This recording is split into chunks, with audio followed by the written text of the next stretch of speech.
برادران عزیزم، آداب و سنت های روز جمعه.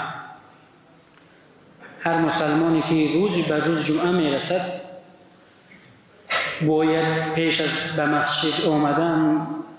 باید غسل کند، نظافت کند، لباسی تازه اش را بپوشد، مسواک بزند، خوشبویی کند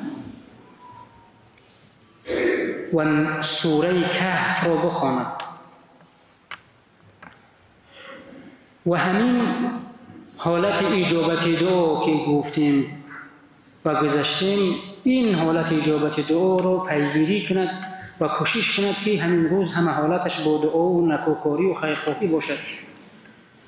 و صلوات و درود بر پیامبر محبوبمون محمد مصطفی صلی الله علیه و سلم زیاد بگوید که صلوات بر پیامبرمون دلها را از غم دور میکند. صلوات بر پیامبرمون محمد مصطفی صلی الله علیه و سلم مشکلات ها را برطرف میکند، غم ها را از بین میبرد،